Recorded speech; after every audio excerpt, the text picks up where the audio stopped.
और सब तरफ से माया में विकारों से हटा के ईश्वर में जोड़ा है, आत्म स्वरूप में जोड़ा है, वो संत है।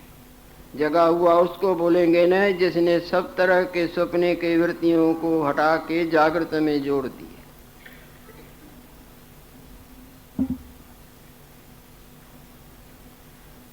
ऐसे निर्मल संतों की संगत ऐसी है जैसे चिंतामणि होता है कि जो चिंता करो, जो इच्छा करो, चिंतामणि दे।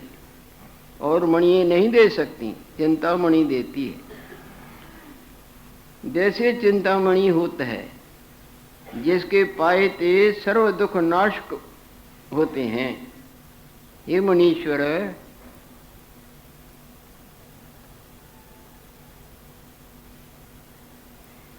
त्रिलोकी रूपी कमल के भौड़े एक तुम ही दृष्टि आते हो। जैसे कमलों पर भौड़े होते हैं ना, इसी तरह तीनों लोगों में तीनों लोग मानो कमल की तरह हैं और उनमें एक भौड़े की तरह आप ही हमको नजर आते हो। और तो सब माया में विकारों में उलझे हुए।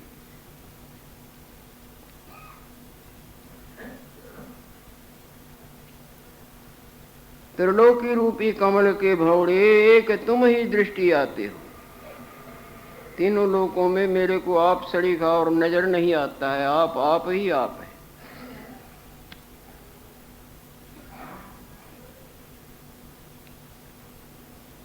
सब ज्ञानवान अति उत्तम दृष्टि आए हो। जितने और ज्ञानवान हैं उन सबों में आप मेरे को उत्तम नजर आते हो। सब ज्ञानवान अति उत्तम दृष्टि आए हो। आपके जो वचन हैं वो बड़े रस भरे, सत्य, कोमल और आत्म रस कर, ज्ञान के रस कर, वास्तवताई के भाव से के रस कर पूर्ण है। और हृदय में आनंद देने वाले हैं।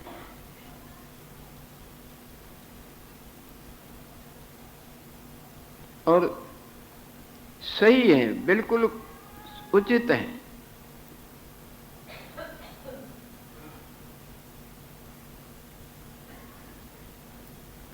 और आपका हृदय महागंभीर, उदार, धैर्यवान और सदा आत्मानंद कर तृप्त है। इसलिए आप सबते उत्तम मुझको दृष्टि आ रहे हो। आपके दर्शनों करके मेरे दुख नष्ट हुए। आज मेरा जन्म सफल भया। ये काकभुचंडी जी महाराज गुरुदेव की बड़ाई करते। आज मेरा जन्म सफल भया। तुम सार के संत का संग आत्म पद को प्राप्त करता है और दुख भाव को नष्ट करके निर्भयता को प्राप्त कराता है। सो मेरा भी जन्म सफल हुआ कि आप जैसे महान आत्माओं के वचनों और गुरुदेव का प्रसाद प्राप्त करके इति श्री योग वाशिष्ठ निर्वाण प्रकरण पूर्वादे संत महात्म्य वर्णनम नाम विंश सर्ग। आगे का प्रसाद। गुरु वशिष्ठ जी महाराज भगवान राम को जो अलौकिक ज्ञानामृत का मंगलमय प्रसाद सेवन करा चुके हैं, वही मंगलमय प्रसाद भगवान लक्ष्मी नारायण देव की अपार कृपा से अपन लोगों को प्राप्त होता आ रहा है। काकभुचंडी जी महाराज के साथ जो आपकी अद्भुत चर्चा चली थी, जिसमें काकभुचंडी जी महाराज गुरुदेव के प्रश्नों का उत्तर देते हुए उसके अंतर्गत कहते आए, हे मुनीश्वर, हमको तुम सबते उत्तम दृष्टि गोचर हो रहे हो। तुम सबते उत्तम मुझको दृष्टि आए हो। आपके दर्शन कर मेरे दुख नष्ट हो गए। आज मेरा जन्म सफल भया। तुम सार के संत का संग आत्म पद को प्राप्त कराता है। जैसा संग होता है वैसा रंग लगता है।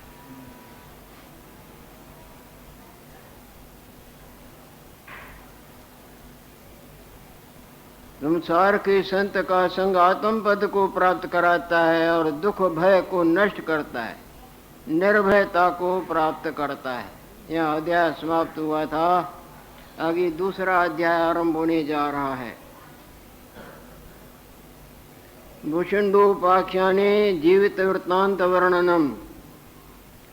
काकभूषणी जी के वृत्तांत के अंदर उनकी जो चिरंजीविताई की महान वैभवमयी लीला है, उसके ऊपर गुरुदेव ने जो जो भी पूर्व पूछा है उनका उत्तर देते हुए आ रही हैं। अब इनके ऊपर अपना उत्तर देने की कृपा कर रही हैं। भूषण जी महाराज बोलते हैं, हे मुनीश्वर, आपने हमसे पूछा था जब भगवान सूर्य नारायण, वायु देवता, जल इत्यादि बड़े क्षोभ को प्राप्त होते हैं प्रलय काल के समय में,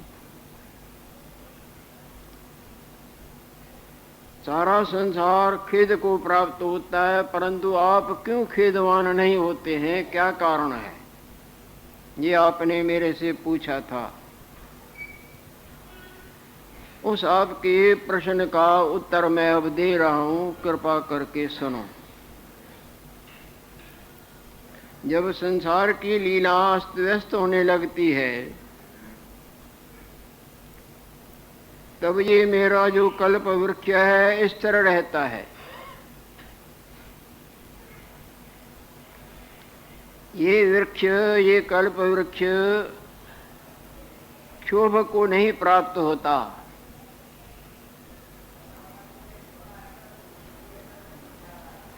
और ये जो मेरा कल्प वृक्ष है सब लोगों से बहुत ही आगे है, सब लोग इसको नहीं देख सकते।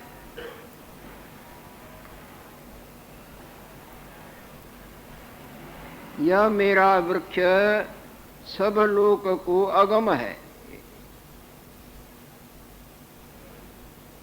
प्राणी अथवा पदार्थ सब नष्ट हो जाते हैं,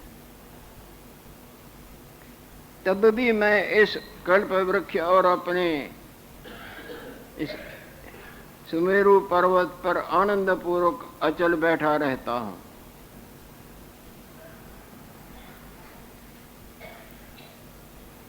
तब भी मैं इसकर सुखी रहता हूं।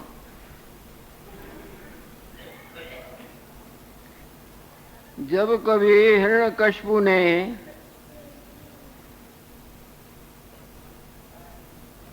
द्वीपों सहित पृथ्वी को समेट कर पाताल ले गया था, तो तब भी मेरा ये कल्प वृक्ष चलायमान नहीं हुआ था। सारी पृथ्वी को समुद्र में ले गया था, अभी आप टीवी में देख रहे थे। जब हिरण्यकशिपु द्वीपों सहित पृथ्वी को समेट कर पाताल ले गया था, तब भी मेरा वृक्ष चलायमान कंपायमान नहीं हुआ था।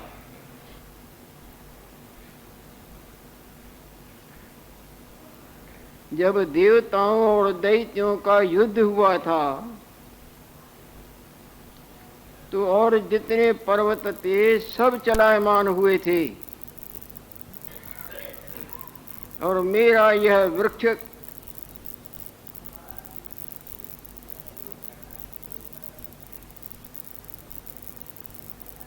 तब मेरा वृक्ष स्थिर रहा, वो चलायमान नहीं हुआ। जब क्षीर समुद्र के मथने कर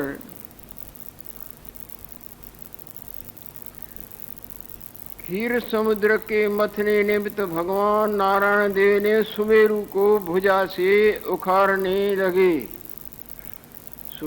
सुमेरु पर्वत को भगवान नारायण देव उखाड़ के वो क्षीर समुद्र में डाल के मथने की क्रिया करने लगे, तब भी मेरा यह वृक्ष कंपायमान नहीं हुआ, हिला नहीं। मानो सुमेरु पर्वत को ही भगवान छोड़ के मंदराचल को ले गए।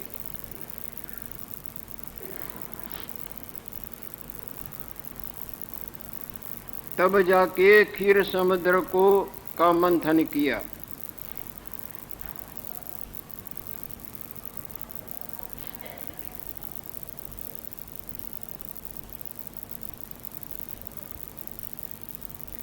जब प्रलय काल का पवन चलता है, जब प्रलय काल का पवन और मेघ का क्षोभ हुआ, तब भी ये मेरा वृक्ष कंपायमान नहीं हुआ।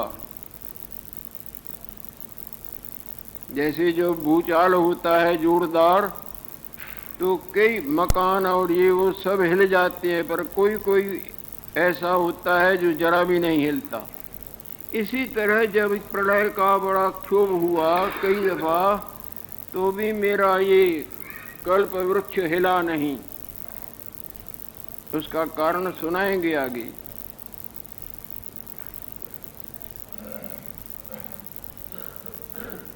ये मुनीश्वर एक ऐसा ही प्रबल दैत्य हुआ था,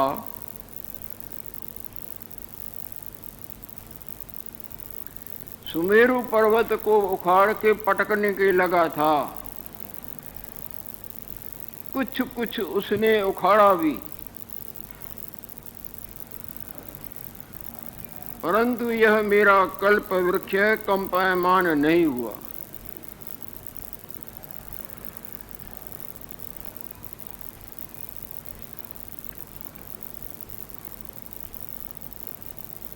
हे मुनीश्वर,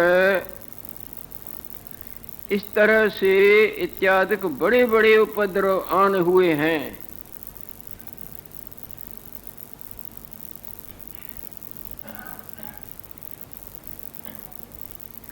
प्रलय काल के मेघ और पवन और सूर्य तपे हैं,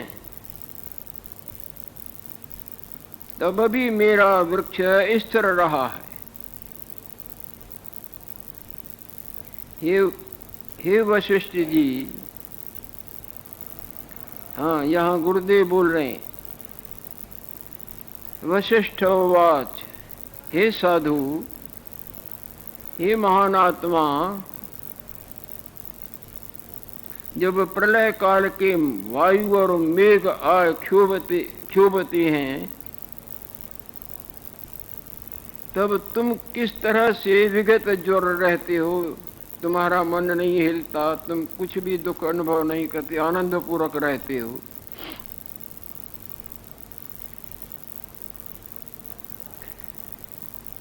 तब काकभूषुंड जी महाराज गुरुदेव के प्रश्न का उत्तर देते हैं। भूषुंड उवाच, हे साधु, जब प्रलय काल के वायु मेघ आदि का क्षोभ करते हैं, बिल्कुल अस्त व्यस्तता हो जाती है। इधर तब तो इधर पानी, तो इधर वायु, सब डावाडोल, जैसे महाप्रलय का दृश्य जब होता है, तब जैसे कोई कृतघ्न होए, कोई किससे भलाई करे और संकट आने पर उसके भलाई में मदद न करे, बल्कि उनका त्याग करके चला जाए, उसको कृतघ्न कहते हैं। कि ये का बदला उनके दुख में साथ न देना, बदला न, सेवा न करनी, वो उपकार का बदला उल्टा त्याग के चले जाना। जब प्रलय काल के वायु मेघ आदि क्षोभ करते हैं, तब मैं कृतघ्न की न्यायी अपने आलने को त्याग जाता। जब ऐसा भयंकर महाप्रलय का दृश्य आता है, तब ये तो मेरे को सुख देता है ना, पर मैं उस वक्त इसका त्याग करके चला जाता हूँ। जैसे कृतघ्न किए का बदला, उपकार का बदला कुछ न दे के आगे वाले के ऊपर संकट आए और उसने उपकार किए हों, उनका त्याग करके चला जाए कि भले ये भोगता रहे, उसको कृतघ्न किए कहते हैं। तब मैं कृतघ्न की न्यायी अपने आलड़े को त्याग जाता हूँ। सब उपाधियों से रहित आकाश विखे जाए इस तरह होता हूं। आकाश में कोई उपाधि नहीं, वास्तव और ऊपर और ऊपर और ऊपर और ऊपर चलते जाओ। सब क्षोभते रहत आकाश विखे जाए इस तरह होता हूं। और जितने मेरे शरीर के अंग हैं सब अंगों को सकुचाए लेता हूं। कैसे सकुचाते हैं? आप योग बल भी संपन्न है, ज्ञान करके भी संपन्न है और सर्व सामर्थ्यवान मानो साक्षात ईश्वर रूप है। जैसे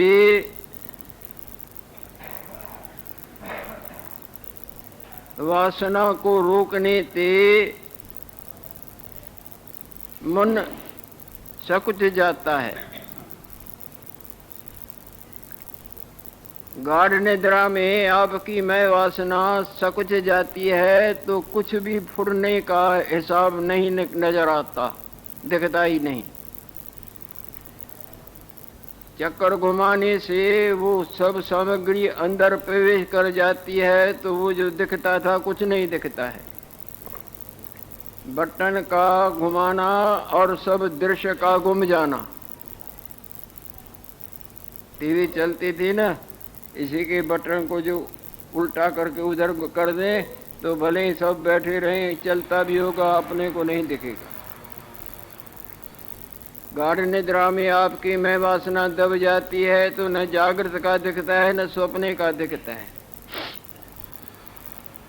इसी तरह जैसे वासना को रोके थे सब सकुच जाता है, तैसे मैं अंगों को सकुचाए लेता हूँ। जब बहुत जोरदार महाप्रलय का क्षोभ होता है आकाश में, जाके से मैं वासना को ही अपने आप ब्रह्म स्वरूप में मानो विलीन कर लेता। हे मुनीश्वर,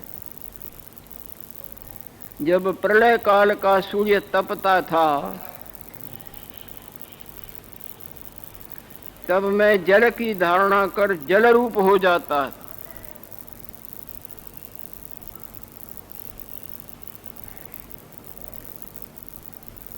और जब वायु चलता था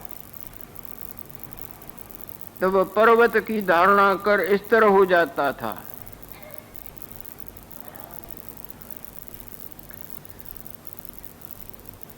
जैसे प्राणी रूप बदल बदल देवे। जब वायु चलता था तब पर्वत की धारणा बांधकर इस तरह हो जाता था। और जब बहुत तत्वों का क्षोभ होता था तो सबको त्याग कर ब्रह्मांड खप्पर के पार जो निर्मल आत्म पद है ता मैं जाए स्थित होता था। ब्रह्मांड खप्पर से भी निकल जाता था अपने आप में और कुछ है नहीं।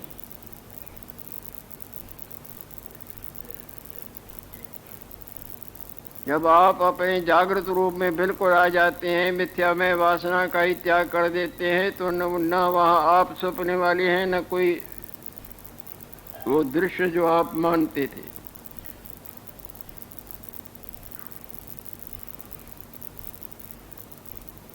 जब बहुत तत्वों का क्षोभ होता था तब सबको त्याग कर ब्रह्मांड खप्पर के पार जो निर्मल आत्म पद है तहाँ मैं जाए स्थित होता हूँ। सुषुप्तिवत अचल गंभीर हो जाता हूँ। गाढ़ निद्रा में जैसे आप बिल्कुल गंभीर हो जाते हैं तब जब ब्रह्मा उपज कर बहुत सृष्टि को रचता है तब मैं सुमेरु के वृक्ष पर इसी आलने में आकर स्थित होता हूँ। जब महाप्रलय होती है तो फिर सब चले जाते हैं तो आप कैसे रहते हो, उसके ऊपर आप प्रकाश डालते आ रहे हैं।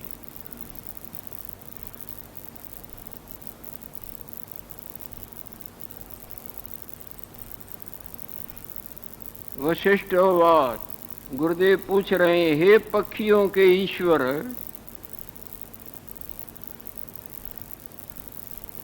जैसे आप अखंड स्थित होते हो,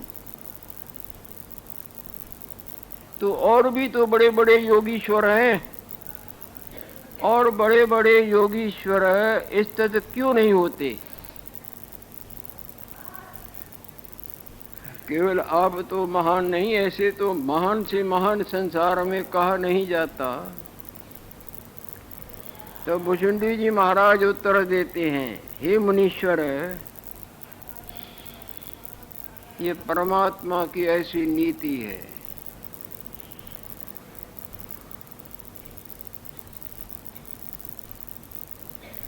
यह परमात्मा की नीति है, सो कि कोई भी इसी का उल्लंघन नहीं कर सकता।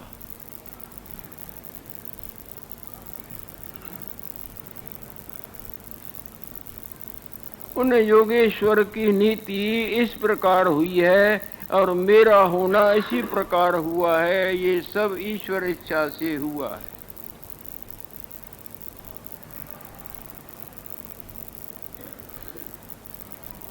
ईश्वर की नीति अतुल है। अवश्यम भावी भावानाम प्रतिकारो भवे यदा तदा दुखेर नल पेरन नल राम युद्ध। अवश्य जो ईश्वर ने बनाया है, भावी के भाव है, उसका कोई भी उल्लंघन नहीं कर सका है और न कर सकता है। ईश्वर ने ऐसे मेरे को रचा है, उन योगीश्वरों की इस तरह से लीला रची है। ईश्वर की नीति अतुल है, कहाँ तैसी ही है, अन्यथा किसी को नहीं होती। इस प्रकार हमको हुई है।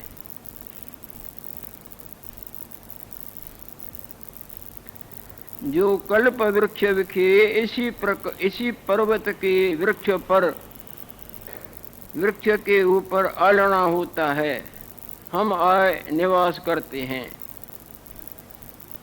ये पक्षियों के आदरणीय बड़े,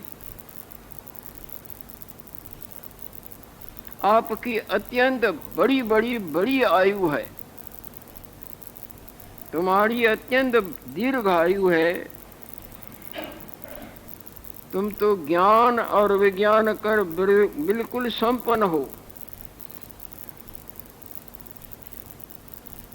और योगेश्वर हो, योगियों के भी ईश्वर हो। आपने संसार में कई दफा संसार की उत्पत्ति और प्रलय देखी है।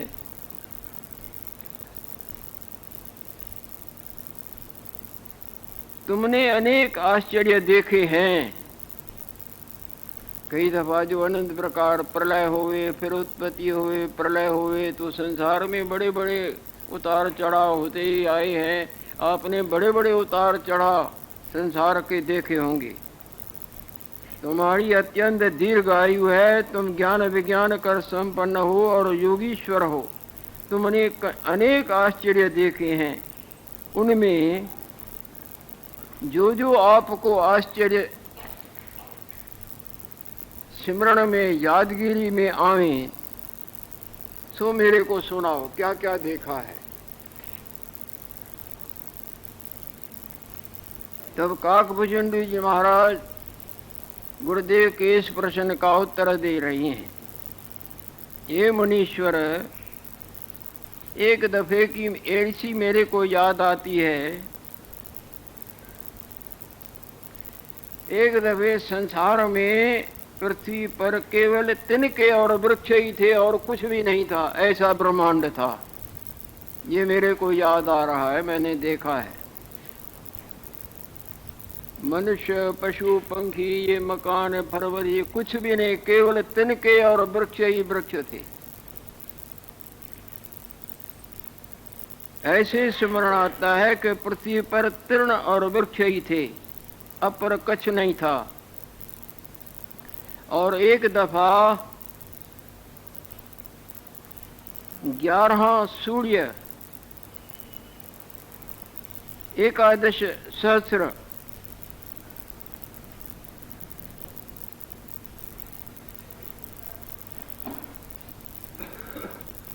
एकादश सहस्र वर्ष 11,000 वर्ष केवल पर्वत और राख ही नजर आती थी, ऐसा संसार था।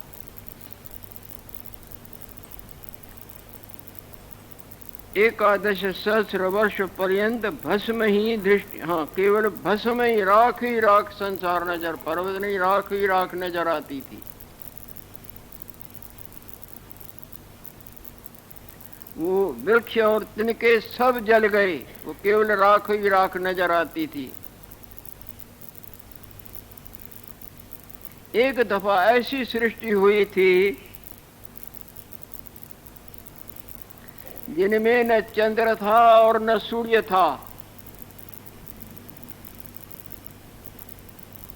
न दिन नजर आवे न रात नजर आवे। चंद्र करके रात्रि और सूर्य नारायण करके दिन नजर आता, पर उन ऐसी भी सृष्टि हुई थी न चंद्र था और न सूर्य था,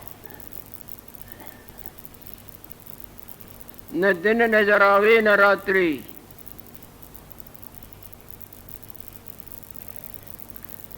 सब नजर जो आता था वो सुमेरु पर्वत के रत्नों कर प्रकाश होता था, उसी से कुछ नजर आता था और कुछ भी नहीं था।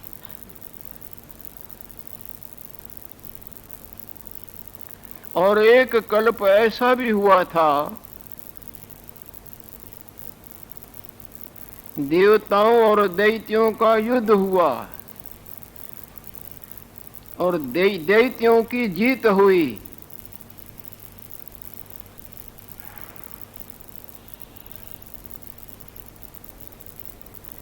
सब देवता दैत्यों ने मनुष्य की न्यायी हत किए, मार दिए। सब देवताओं को उन दैत्यों ने मार दिया। ब्रह्मा विष्णु रुद्र यही केवल 3 रहे, बाकी सब देवता समाप्त हो गए। ऐसा भी संसार मैंने देखा है।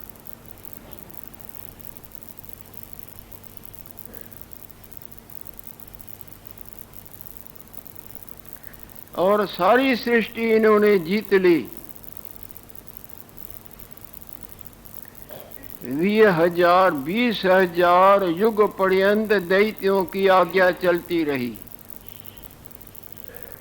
20 युग पर्यंत 20 युग पर्यंत तिनकी ही आज्ञा वर्ती, उनका ही हुक्म, उनकी आज्ञा चली।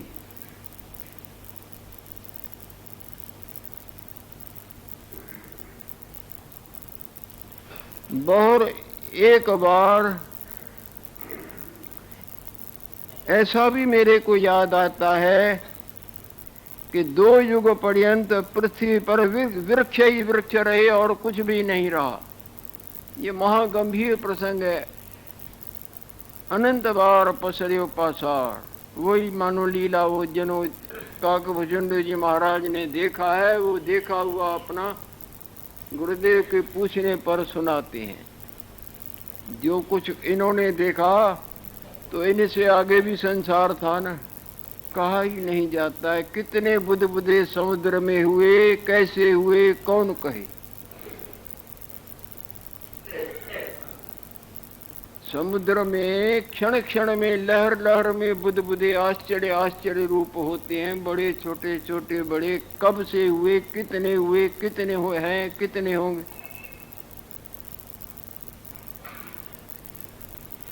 अनंत बार पसरे पासार, अनंत बार जिनका अंत नहीं।